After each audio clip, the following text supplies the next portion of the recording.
الحمد لله نحمده ونستعينه ونستغفره ونؤمن به ونتوكل عليه ونعوذ بالله من شرور أنفسنا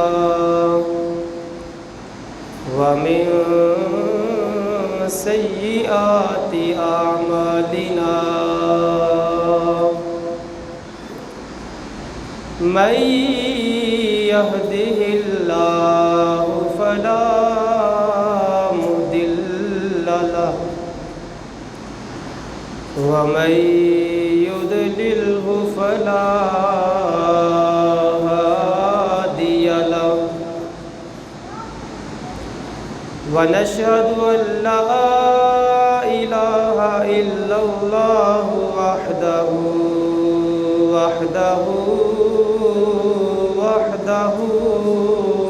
لا شريك له ونشهد أن سيدنا ومولانا وحبيبنا وطبيبنا ومأوانا وملجأنا محمدا عبده ورسوله. قال الله تبارك وتعالى في القرآن المجيد: يا أيها الذين آمنوا اتقوا الله حق تقاته ولا تموتن إلا وأنتم مسلمون. صدق الله العظيم وبلغنا رسوله النبي الكريم الأمين. قال الله تبارك وتعالى في شان حبيبه مخبرا وآمرا: إن الله وملائكته يصلون على النبي يا أيها الذين آمنوا صلوا عليه وسلموا تسليما. الصلاة والسلام عليك يا سيدي يا رسول الله وعلى آلك وأصحابك يا سيدي يا حبيب الله.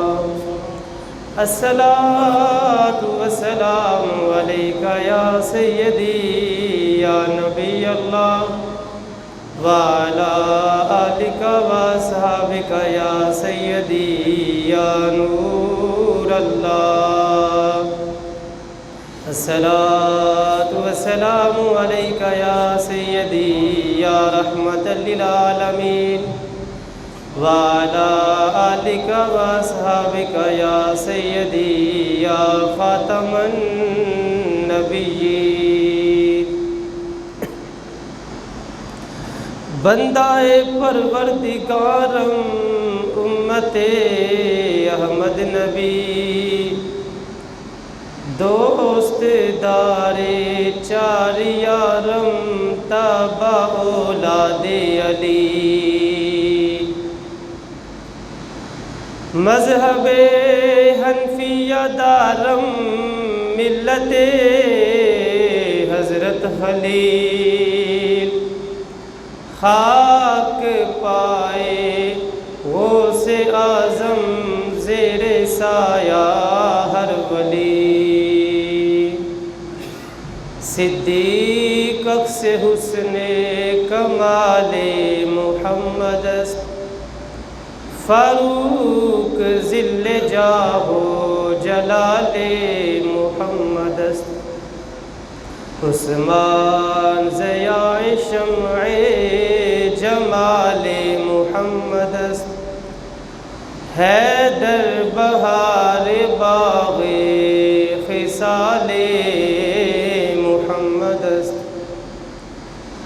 جس سہانی گری چمکا طیبہ کا چاند، اس دل افروز ساعت پہ لاکھوں سلام، جس طرف اٹھ گئی دم میں دم آ گیا، اس نگاہ عنایت پہ لاکھوں سلام، آسیو تھام لو دامن مصطفیٰ، آسیو تھام لو دامن مصطفیٰ، پھر پرو رب کی رحمت پہ لاکھوں سلام۔ اور کس کو دیکھا یہ موسیٰ سے پوچھے کوئی، آنکھ والوں کی ہمت پہ لاکھوں سلام۔ اور جس مسلمان نے دیکھا انہیں ایک نظر، اس نظر کی بصارت پہ لاکھوں سلام۔ اللہ تبارک و تعالی جل جلالہ وعم نوالہ وعظم شانہ واتم برہانہ کی حمد و ثنا، اور حضور سرور کائنات مفخر موجودات زینت بزم کائنات دستگیر جہاں غمگسار زماں سید سرورا حامی بے کسا قائد المرسلین رحمت للعالمین احمد مجتبیٰ جناب محمد مصطفیٰ صلی اللہ علیہ وسلم کی بارگاہ پر انوار پر بہار میں درود و سلام کا نذرانہ پیش کرنے کے بعد نہایت ہی عزت اور احترام کے لائق سامعین و حاضرین، السلام علیکم ورحمۃ اللہ وبرکاتہ۔ الحمدللہ آج پھر ہم اللہ رب العزت کے فضل و کرم سے جامع مسجد فیضان رضا میں نماز جمعہ ادا کرنے کے لیے حاضر ہے۔ میری دعا ہے کہ اللہ رب العزت ہم سب کی اس حاضری کو اپنی بارگاہ میں قبول و منظور فرمائے، اور آپ جتنے بھی دوست احباب اپنے وقت میں سے ٹائم نکال کر پہلے تشریف لائے ہیں، آپ کے لیے میں خصوصی دعا کرتا ہوں کہ اللہ پاک دنیا میں بھی آخرت میں بھی آپ کو اس کا بہترین صلہ اور اجر نصیب فرمائے۔ میرے دوستوں اور بزرگوں، بات شروع کرتا ہوں۔ مسلمان کی جن خوبیوں کو اللہ پاک پسند فرماتا ہے، ان خوبیوں میں سے ایک خوبی ہے تسلب فی الدین۔ تسلب فی الدین، بہت ساری خوبیاں مسلمان میں ہوتی ہیں جن کو اللہ پسند فرماتا ہے، لیکن ان خوبیوں میں سے ایک خوبی کا نام ہے تسلب فی الدین۔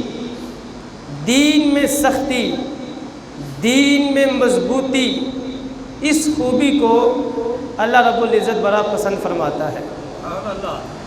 تسلب فی الدین کا مطلب یہ ہے کہ انسان اپنی زندگی کے آخری سانس تک، اپنی زندگی کے آخری سانس تک سختی کے ساتھ، مضبوطی کے ساتھ اپنے دین پر قائم اور دائم رہے، اور اپنے دین کے علاوہ باقی جتنے بھی دین ہیں ان سب دینوں کو غلط سمجھے۔ یہ نہ کہ وہ بھی ٹھیک ہے، وہ بھی ٹھیک ہے، سب ٹھیک ہے، نہیں نہیں نہیں۔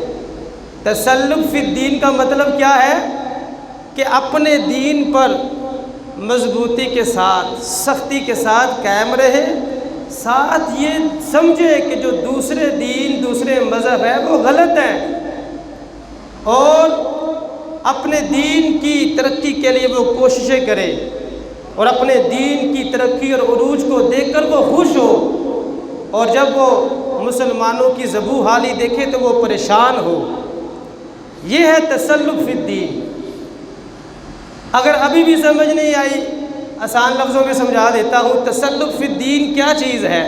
اللہ کو یہ خوبی بڑی پسند ہے، تسلط فی الدین۔ آسان لفظوں میں سمجھیے تو بات اس طرح ہوگی کہ انسان کلمہ پڑھ لینے کے بعد، رسول اللہ صلی اللہ علیہ وسلم کا غلام بن جانے کے بعد کسی اور کی طرف نظر اٹھائے ہی نہ۔ یہ جو خوبی ہے یہ اللہ کو بڑی پسند خوبی ہے، اور یہ ہم میں سے ہر کسی میں ہونی چاہیے۔ کتنا آسان کر کے سمجھا دیا ہے کہ کلمہ پڑھ لینے کے بعد مسلمان کسی اور کی طرف نظر اٹھا کے نہ دیکھے، نہ ہی کسی کے عقائد کی طرف دیکھے، نہ ہی کسی کے نظریات کی طرف دیکھے، نہ ہی اسلامی تعلیمات کے خلاف مسلمان عمل کرے۔ یہی دین ہے، یہی تسلط فی الدین ہے۔ کلمہ جب پڑھ لیا، آمنہ کے لال کا جب دامن تھام لیا، پھر کیا ضرورت ہے کسی اور کی طرف دیکھنے کی؟ پھر کیا ضرورت ہے دنیا کی لالچ میں آ کر باہر کے ویزے لگوانے کی؟ کیا ضرورت ہے؟ جب کلمہ پڑھ لیا ہے، رسول اللہ صلی اللہ علیہ وسلم کا دامن تھام لیا ہے، پھر کسی کی طرف نظر اٹھا کے نہیں دیکھنا، اور کسی جانب کیوں جائیں، اور کسی کو کیوں دیکھیں،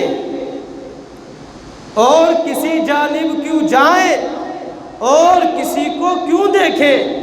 ارے اپنا تو سب کچھ گنبد خضرا کل بھی تھا اور آج بھی ہے۔ ہمارا تو سب کچھ ہے ہی گنبد خضرا۔ ہم کلمہ پڑھ کر کیوں دوسروں کی طرف نگاہیں اٹھا کے دیکھیں؟ نہیں نہیں میرے بھائیوں، کلمہ پڑھ کر رسول اللہ صلی اللہ علیہ وسلم کے در پر اپنے سر کو جھکا لینے کا نام ہے تسلط فی الدین، اور اللہ کو مسلمان کی یہ خوبی بڑی پسند آتی ہے۔ یہ ہر مسلمان میں ہونی چاہیے۔ اب ادھر جو اسلام کے مخالفین ہیں، انہوں نے ایک منصوبہ بندی کے تحت ایک سوچ کو مسلمانوں میں پروان چڑھانا شروع کر دیا، اور وہ سوچ کیا ہے؟ وہ کہتے ہیں جی سب انسانوں کو اللہ نے پیدا کیا ہے، سارے انسان برابر ہیں، مسلمان ہو یا کافر ہو سارے برابر ہیں، سب انسانوں کو پیدا اللہ نے کیا ہے۔ اس طرح کی سوچ ہمارے معاشرے میں بھی پیدا ہو رہی ہے۔ قاری صاحب کسی کو کچھ نہیں کہنا چاہیے، وہ بھی تو انسان ہے نا، وہ بھی تو انسان ہے، کسی کو کچھ نہیں کہنا چاہیے۔ یہ سوچ دوسروں نے مسلمانوں میں پیدا فرما دی ہے۔ میرے بھائیوں، میرے بزرگوں، سلطان صلاح الدین ایوبی رحمۃ اللہ علیہ جنہوں نے سندھ فتح کیا، محمد بن قاسم رحمۃ اللہ علیہ، سلطان ٹیپو شہید رحمۃ اللہ علیہ کے جو وارثین یہاں پر موجود ہیں، جب ان کی سوچ ہی ایسی بنا دی جائے گی کہ سارے ٹھیک ہیں، کسی کو کچھ نہیں کہنا چاہیے، سب کو اللہ نے پیدا کیا ہے، تو میرے دوستوں اور بزرگوں پھر مجھے بتائیں کہ آنے والی نسلوں میں صلاح الدین ایوبی کہاں پیدا ہوگا؟ ہماری آنے والی نسلوں میں محمد بن قاسم کیسے پیدا ہوگا؟ جب سوچ ہی یہ بن چکی ہے۔ اور آپ کو ایک اور بات بتاؤں، ان کا مقصد کیا ہے؟ یہ سوچ پیدا کر کے وہ کرنا کیا چاہتے ہیں؟ وہ ان کا مقصد ایک تو یہ ہے کہ اگر مسلمان اپنے دین کو نہیں چھوڑتے، کم از کم یہ سوچ جب پیدا ہو جائے گی تو اپنے دین سے محبت تو کم کریں گے نا۔ محبت کم ہو جائے گی ان کی۔ اور ان کا ایک مقصد یہ بھی ہے کہ اگر مسلمان اپنے نظریات سے، عقائد سے پیچھے نہیں ہٹتے تو کم از کم ان کے عقائد پختہ بھی نہیں رہیں گے۔ اور ان کا ایک مقصد یہ بھی ہے کہ اگر مسلمان کفر کو قبول نہیں کرتے تو کفر کی جو نفرت ہے یہ بھی ان کے دلوں سے ختم ہو جائے گی۔ یہ سوچ پیدا کر کے وہ اپنے ان مقاصد کو حاصل کرنا چاہتے ہیں۔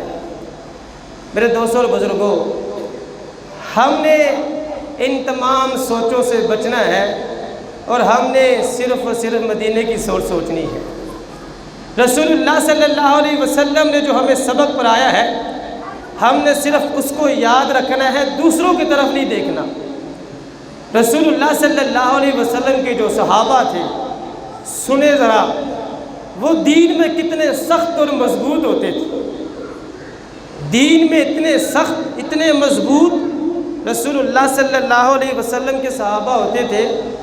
اللہ پاک نے قرآن مجید میں ان کی شان بیان کی ہے، وَلَٰكِنَّ اللَّهَ حَبَّبَ إِلَيْكُمُ الْإِيمَانَ وَزَيَّنَهُ فِي قُلُوبِكُمْ وَكَرَّهَ إِلَيْكُمُ الْكُفْرَ وَالْفُسُوقَ وَالْعِصْيَانَ أُولَٰئِكَ هُمُ الرَّاشِدُونَ فَضْلًا مِّنَ اللَّهِ وَنِعْمَةً۔ اللہ رب العزت نے قرآن مجید میں صحابہ کی شان بیان کی۔ اللہ نے فرمایا، اے صحابہ، تم پر اللہ نے احسان فرمایا ہے، اس نے تمہارے دلوں کو، تمہارے دلوں میں اس نے ایمان کی محبت پیدا فرما دی ہے۔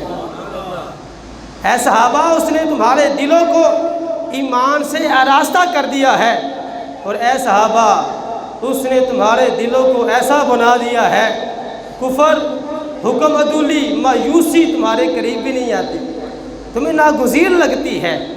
یہ اللہ پاک نے قرآن مجید میں صحابہ کی شان بیان فرمائی ہے۔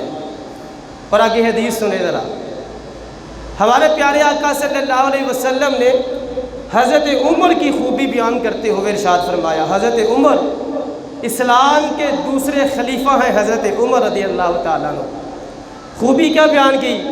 سرکار نے فرمایا، میری امت میں اللہ کے بارے میں سب سے زیادہ سخت، سب سے زیادہ مضبوط میرا عمر ہے، میرا عمر ہے۔ آج لوگ کہتے ہیں فلاں بندہ بڑا سخت ہے، فلاں بندہ بڑی سخت باتیں کرتا ہے۔ میرے دوستوں اور بزرگوں، حضرت عمر کے بارے میں ہمارے پیارے آقا صلی اللہ علیہ وسلم کیا فرما رہے ہیں؟ میری امت میں اللہ کے بارے میں سب سے زیادہ سخت، سب سے زیادہ مضبوط میرا عمر ہے۔ قرآن پاک کی آیت آپ نے سنی، حضرت عمر کی بات سنی، یہ دونوں باتیں ہمیں یہ سبق دے رہی ہیں، ہماری یہ تربیت کر رہی ہیں کہ مسلمان کو دین میں کھوکھلا نہیں ہونا چاہیے، مسلمان کو دین میں کھوکھلا نہیں ہونا چاہیے، مسلمان کو دین میں مضبوط ہونا چاہیے۔ مسلمان وہ ہوتا ہے جو دین میں پکا ہو، مضبوط ہو، کسی کی لالچ میں نہ آ جائے، کسی کے دھوکے میں نہ آ جائے، کسی کے فراڈ میں نہ آ جائے۔ چھوڑ دو اپنے دین کو، ادھر آ جاؤ، تمہیں نوکری دیں گے، یہ کریں گے، یہ کریں گے۔ مسلمان کو کھوکھلا نہیں ہونا چاہیے، دین میں کیا ہونا چاہیے؟ پکا، دین میں مضبوط ہونا چاہیے مسلمان کو۔ اور جو لوگ یہ کہتے ہیں سارے انسان برابر ہیں، میرے دوستوں اور بزرگوں، ان لوگوں کو اسلام کی قدر ہی نہیں ہے۔ حقیقت میں ان لوگوں کو اسلام کی قدر ہی نہیں ہے۔ اللہ رب العزت کی بارگاہ میں مومن اور کافر ایک جیسے نہیں ہیں۔ اللہ پاک کی بارگاہ میں مومن اور کافر کا جو ٹھکانہ ہے وہ ایک جیسا نہیں ہے۔ قرآن مجید پڑھ کے سناتا ہوں، اللہ رب العزت نے ارشاد فرمایا، ان الذین کفروا من اہل الکتاب والمشرکین فی نار جہنم خالدین فیہا اولئک ھم شر البریہ۔ آگے فرمایا، ان الذین آمنوا وعملوا الصالحات اولئک ھم خیر البریہ جزاؤہم عند ربہم جنات عدن تجری من تحتها الانہار خالدین فیہا ابدا۔ سنیں ذرا، ہم کہتے ہیں جی سب ٹھیک ہیں، سب اچھے ہیں، اللہ کا اعلان سنیں، ان الذین کفروا من اہل الکتاب والمشرکین۔ اللہ فرماتا ہے بے شک وہ لوگ جنہوں نے کفر کیا اہل کتاب میں سے اور مشرکین میں سے، فی نار جہنم خالدین فیہا، وہ ہمیشہ ہمیشہ جہنم میں رہیں گے، وہ ہمیشہ ہمیشہ جہنم میں رہیں گے، دوزخ میں رہیں گے۔ آگے اللہ فرماتا ہے اولئک ھم شر البریہ، اور اے مسلمانوں سن لو، یہ جو کافر ہے نا، یہ دنیا کی بدترین مخلوق ہے، دنیا کی بدترین مخلوق ہے۔ اللہ فرما رہا ہے، آگے سنیں، اللہ فرماتا ہے ان الذین آمنوا وعملوا الصالحات، بے شک وہ لوگ جو ایمان لائے اور نیک کام کیے، وہ لوگ جو ایمان لائے، رسول اللہ صلی اللہ علیہ وسلم کے دامن کرم کو جنہوں نے تھام لیا، رسول اللہ صلی اللہ علیہ وسلم کے قدموں میں جو حاضر ہو گئے، جو مسلمان ہو گئے، مسلمان ہونے کے بعد اچھے کام کرتے رہے، اللہ فرماتا ہے ان الذین آمنوا وعملوا الصالحات اولئک ھم خیر البریہ، یہ دنیا میں سب سے بہترین لوگ ہیں۔ کافروں کے بارے میں فرمایا دنیا میں سب سے بدترین مخلوق ہے، لوگ ہیں۔ مسلمانوں کے بارے میں فرمایا سب سے بہترین لوگ ہیں دنیا۔ اب ملے گا کیا مسلمانوں کو ایمان لانے کے بعد، نیک اعمال کرنے کے بعد؟ اللہ فرماتا ہے جزاؤہم عند ربہم جنات عدن تجری من تحتها الانہار خالدین فیہا ابدا۔ اللہ فرماتا ہے مسلمان جب ایمان لانے کے بعد نیک کام کریں گے، پھر ان کی جزا ان کے رب کے پاس ہے، اللہ پاک ان کو ایسی جنتیں عطا فرمائے گا جن کے نیچے نہریں جاری ہیں، ہمیشہ ہمیشہ یہ وہاں پر رہیں گی مسلمان۔ میرے دوستوں اور بزرگوں، دیکھیں ذرا، ہمارے رب نے فرق کیا ہے مسلمان میں اور کافر میں۔ میں نے فرق نہیں کیا، آپ نے فرق نہیں کیا، ہمارے رب نے فرق کیا ہے۔ جو کافر ہے، کافر وہ دوزخ میں جائے گا، دائمی دوزخ کا عذاب اس کو دیا جائے گا۔ جو مسلمان ہے اس کو رب اپنی نعمتوں سے نوازے گا۔ جب فرق رب نے کیا ہے مسلمان میں اور کافر میں، پھر بندہ کون ہوتا ہے یہ کہنے والا سب ایک جیسے ہیں؟ بندہ کون ہوتا ہے؟ بندہ کون ہوتا ہے یہ کہنے والا کہ سب ایک جیسے ہیں؟ سب ایک جیسے نہیں ہیں، فرق ہے، مسلمان میں اور کافر میں فرق ہے۔ میرے دوست اور بزرگوں، ہمارے پیارے آقا صلی اللہ علیہ وسلم نے تبلیغ فرمائی، مسلمان بچوں کو بھی کیا، بڑوں کو بھی کیا، جوانوں کو بھی کیا، بزرگوں کو بھی کیا، عورتوں کو بھی کلمہ پڑھایا رسول اللہ صلی اللہ علیہ وسلم نے۔ آج ایک یہ بھی وبا چل رہی ہے کہ جو 18 سال سے کم عمر کا بچہ جو اسلام قبول کرے گا اس کو اجازت نہیں ہوگی اپنا اسلام ظاہر کرنے کی۔ میرے دوست اور بزرگوں، یہ اسلام کے خلاف باتیں ہیں۔ اسلام ہمیں ان چیزوں کا درس نہیں دیتا، سبق نہیں دیتا، بلکہ ہمارا دین، دین اسلام تو اتنا پیارا دین ہے۔ ہمارے پیارے آقا صلی اللہ علیہ وسلم نے جہاں پر بزرگوں کو کلمہ پڑھایا، جوانوں کو کلمہ پڑھایا، عورتوں کو کلمہ پڑھایا، اس کے ساتھ ساتھ ہمارے پیارے آقا صلی اللہ علیہ وسلم نے بچوں کو بھی کلمہ پڑھایا ہے۔ 18 سال سے کم عمر والوں کو بھی کلمہ پڑھایا ہے، اور بچوں میں جن کو کلمہ پڑھایا آمنہ کے لال نے، ان میں سے ایک ہستی کا نام ہے مولا علی مشکل کشا شیر خدا رضی اللہ تعالیٰ عنہ۔ 10 سال کی عمر تھی حضرت علی کی، رسول اللہ صلی اللہ علیہ وسلم نے حضرت علی کو کلمہ پڑھایا اور اپنے دامن رحمت میں لے آئے۔ بچوں کو کلمہ پڑھایا ہے آمنہ کے لال نے۔ حدیث پاک میں آتا ہے، حضرت انس بن مالک راوی ہے، ایک یہودی لڑکا رسول اللہ صلی اللہ علیہ وسلم کی خدمت میں رہا کرتا تھا۔ یہودی تھا، ابھی بچہ تھا، بیمار ہو گیا۔ آمنہ کے لال ماہ خوبا شہنشاہ حسینہ صلی اللہ علیہ وسلم اس بچے کی عیادت کرنے کے لیے اس کے گھر تشریف لے گئے۔ آج ہمارا کوئی رشتہ دار بیمار ہو جائے ہم تو جانا بھی گوارا نہیں کرتے۔ میرے بھائیوں، یہ باتیں صرف سن کے ادھر سے سن کے ادھر سے نکالنے والی نہیں ہیں، یہ باتیں عمل کرنے والی ہیں۔ ہمارے پیارے آقا صلی اللہ علیہ وسلم بیمار کی عیادت کرنے کے لیے گئے ہیں۔ ہمارا ماموں بیمار ہو جائے، ہماری خالہ بیمار ہو جائے، ہمارا پڑوسی بیمار ہو جائے، ہمیں ہمارا اسلام یہ حکم دیتا ہے عیادت کرنے کے لیے جاؤ، حال چال پوچھ کے آؤ، عیادت کر کے آؤ، بڑا ثواب ملتا ہے۔ دیکھیں رسول اللہ صلی اللہ علیہ وسلم تشریف لے گئے، جب اس کو دیکھا تو اس کا آخری وقت تھا، اس کا آخری وقت تھا۔ رسول اللہ صلی اللہ علیہ وسلم اس کے سر کے قریب بیٹھ گئے۔ پیارے آقا صلی اللہ علیہ وسلم نے اس یہودی لڑکے کے سر پہ ہاتھ رکھ کے کہا اسلم، اسلام قبول کرو، اسلام قبول کرو۔ چھوٹا سا بچہ تھا، دنیا سے جانے کا وقت آ گیا۔ آمینہ کے لال دیکھ رہے تھے کہ اگر اسلام قبول نہ کیا تو آخرت جو ہے وہ اچھی نہیں ہوگی۔ تو سرکار نے اس کے سر پر اپنا ہاتھ مبارک رکھ کے ارشاد فرمایا اسلم، او بچے اسلام قبول کر لو۔ وہ بچہ اسی وقت کہنے لگا لا الہ الا اللہ محمد رسول اللہ۔ بچے نے اسلام قبول کر لیا۔ جب اس نے اسلام قبول کیا پھر کیا ہوا؟ سرکار نے فرمایا الحمدللہ الذی انقذہ من النار، یا اللہ تیرا شکر ہے، یا اللہ تو نے اسے جہنم کی آگ سے بچا لیا ہے۔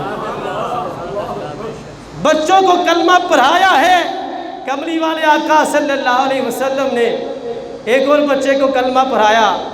اس صحابی کا نام ہے حضرت ابو محذورہ رضی اللہ تعالیٰ عنہ۔ بڑا دلچسپ واقعہ ہے، آپ سنیں گے آپ یہ کہنے پہ مجبور ہو جائیں گے واہ کیا بات ہے ہمارے نبی کی، واہ کیا شان عطا فرمائی ہے اللہ نے ہمارے نبی کو۔ سنیے ذرا، حضرت ابو محذورہ صحابی ہیں، بچپن میں اسلام قبول کیا اور خود انہوں نے اپنے اسلام لانے کا واقعہ بھی بیان کیا۔ بڑا اچھا واقعہ ہے، میں نے جب پڑھا مجھے تو بڑا مزہ آیا اور میری یہ نیت تھی کہ انشاءاللہ میں اپنے نمازی بھائیوں کو جا کر یہ واقعہ سناؤں گا، تاکہ یہ جو شور مچ رہا ہے 18 سال سے کم عمر والے اسلام لانے کا جو مسئلہ بن رہا ہے، نہیں، ہمارے پیارے آقا صلی اللہ علیہ وسلم نے سب کو کلمہ پڑھایا ہے۔ حضرت ابو محذورہ کہتے ہیں میں چھوٹا سا تھا، مکہ فتح ہوا، مکہ فتح ہونے کے بعد ہمارے پیارے آقا صلی اللہ علیہ وسلم غزوہ حنین تشریف لے گئے۔ غزوہ حنین سے جب واپس آ رہے تھے نا، راستے میں حضرت ابو محذورہ کہتے ہیں ہم بچے تھے، کھیل رہے تھے، ہماری ملاقات ہو گئی کملی والے آقا صلی اللہ علیہ وسلم کے ساتھ۔ نماز کا ٹائم ہوا، ایک صحابی نے اذان دی۔ حضرت ابو محذورہ کہتے ہیں میں بچہ تھا، آواز میری بڑی سریلی تھی، بڑی پیاری تھی، ہم بچوں نے اس اذان کی نقل اتارنا شروع کر دی، اس اذان کی نقل اتارنا شروع کر دی، مذاق کر رہے تھے ہم۔ رسول اللہ صلی اللہ علیہ وسلم نے جب دیکھا بچوں کو، ایک بچہ بلند آواز سے اذان کی نقل اتار رہا ہے، رسول اللہ صلی اللہ علیہ وسلم نے سارے بچوں کو اپنے پاس بلا لیا، بلا کر پوچھا جس کی سب سے بلند آواز تھی جو نقل اتار رہا تھا وہ کون سا بچہ ہے؟ حضرت ابو محذورہ کہتے ہیں سارے بچوں نے میری طرف اشارہ کیا یہ وہ بچہ ہے۔ سرکار نے فرمایا ٹھیک ہے اب تم سارے چلے جاؤ، اس کو ادھر ہی رہنے دو۔ ذرا بلند آواز سے کہتے سبحان اللہ۔ رسول اللہ صلی اللہ علیہ وسلم نے اپنے پاس بٹھا لیا۔ یہاں تو عاشق یہی کہتے رہتے ہیں نا، کدی آؤ غریباں دے محلے یا رسول اللہ، جے آ جاؤ تے میں خوشیاں مناواں یا رسول اللہ۔ یقیناً آپ ہر عاشق کے گھر تشریف لاتے ہیں، میرے گھر میں بھی ہو جائے چراغا یا رسول اللہ۔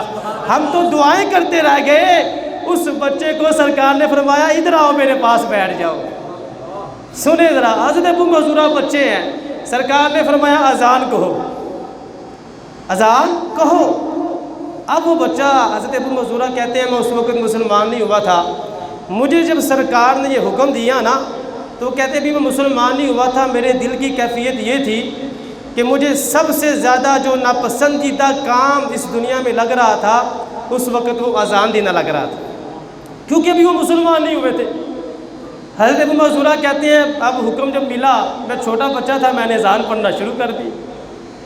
جب اذان پڑھنا شروع کی، سرکار نے جب اذان سنی حضرت ابو محذورہ رضی اللہ تعالیٰ عنہ کی، پھر سرکار نے کرم فرما دیا، حضرت ابو محذورہ کو کچھ چاندی عطا فرمائی۔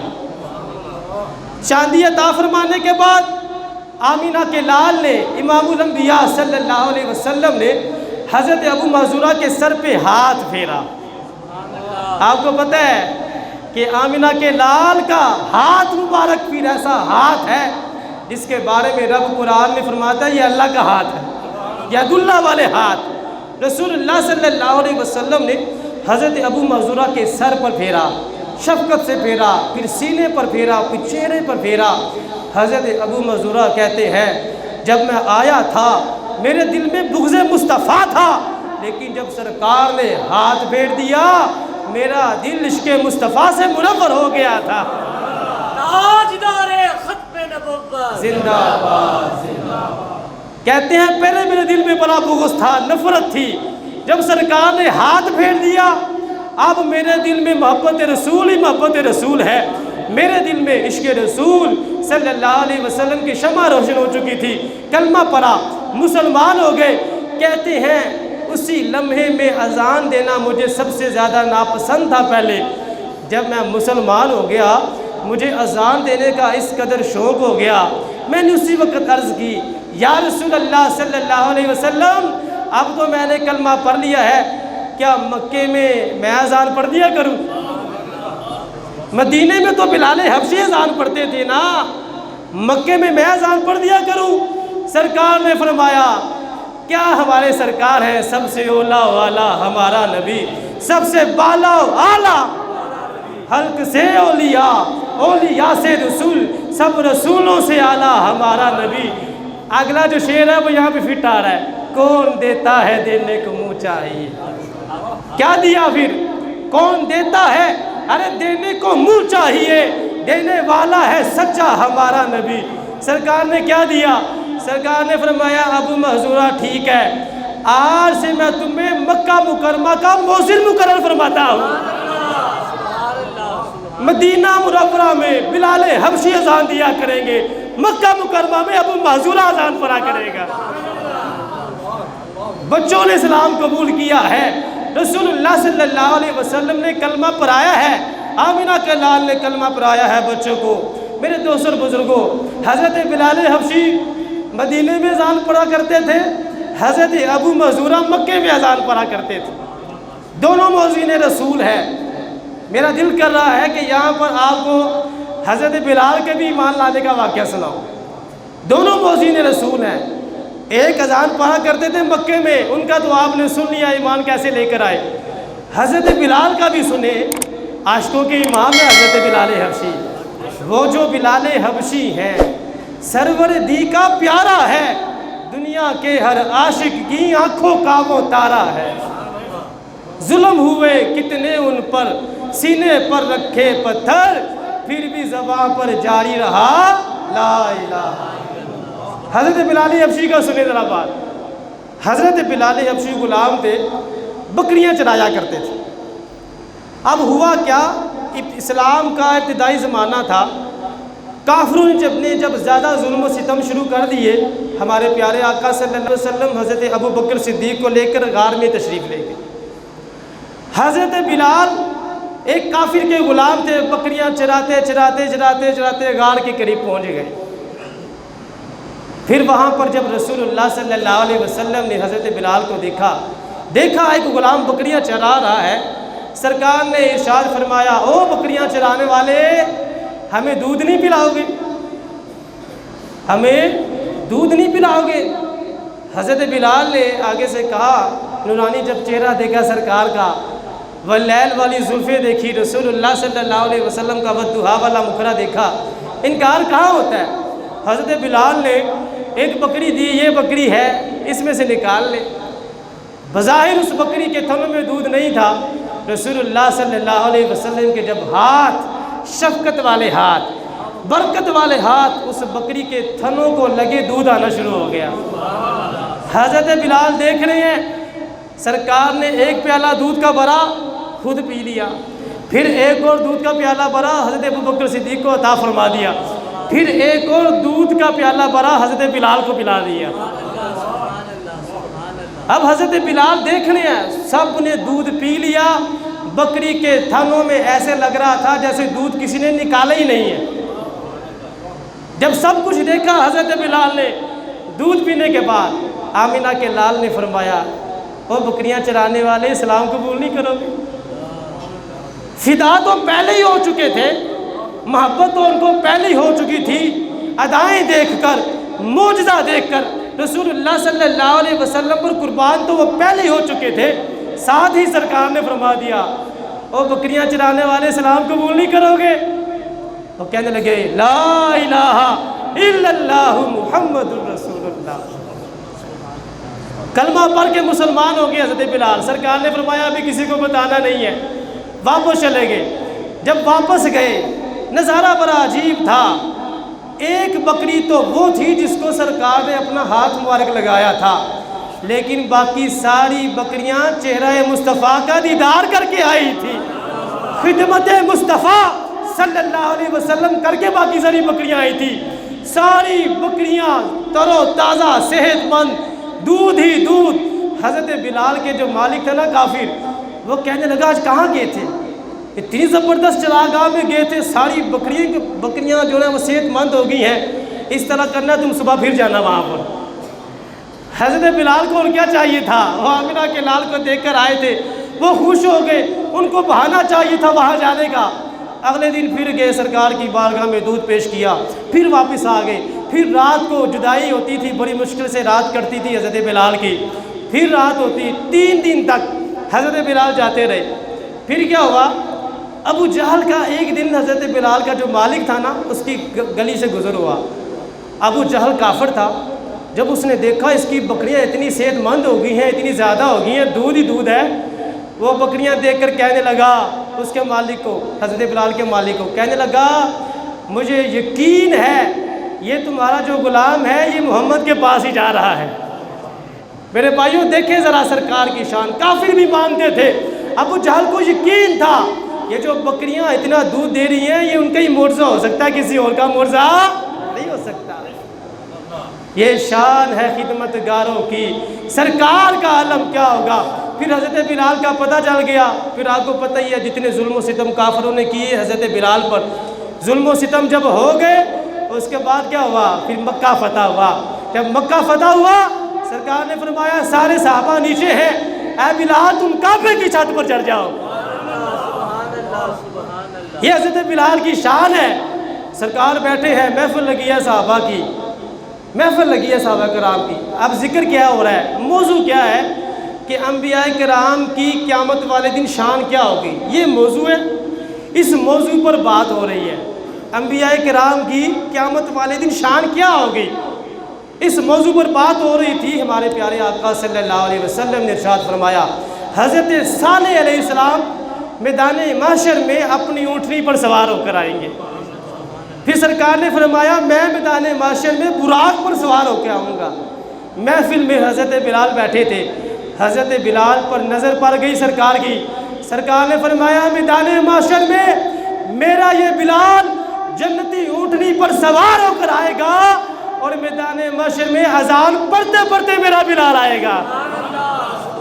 اذان پڑھتے پڑھتے حضرت آدم علیہ السلام سے لے کر پیارے آقا صلی اللہ علیہ وسلم تک سارے نبی رسول حضرت بلال کی اذان کو سنیں گے محشر والے دن۔ ہمارے پیارے آقا صلی اللہ علیہ وسلم نے حضرت بلال کو اپنی اتنی شان بخشی، آپ نے فرمایا قیامت تک جتنے بھی بندے اذان دینے والے اذان دیتے رہیں گے ان سب کے جو سردار ہیں وہ میرے بلال ہیں۔ وہ جو بلال حبشی ہے سرور دی کا پیارا ہے، دنیا کے ہر عاشق کی آنکھوں کا وہ تارا ہے۔ ظلم ہوئے کتنے ان پر سینے پر رکھا پتھر، پھر بھی زبان پر جاری رہا لا الہ۔ ہمارے پیارے آقا صلی اللہ علیہ وسلم نے بچوں کو بھی کلمہ پڑھایا ہے۔ میری دعا ہے آج جمعے والے دن میں یہ خصوصی دعا کرتا ہوں، اسلام کے خلاف، مسلمانوں کے خلاف جتنی بھی ہمارے ملک پاکستان میں سازشیں ہو رہی ہیں، اللہ پاک ان سب کو ناکام فرمائے۔ اللہ پاک امت مسلمہ کو عروج عطا فرمائے۔ آپ جتنے بھی دوست احباب تشریف لائے ہیں اللہ پاک آپ سب کی خیر فرمائے۔ وآخر دعوانا الحمدللہ۔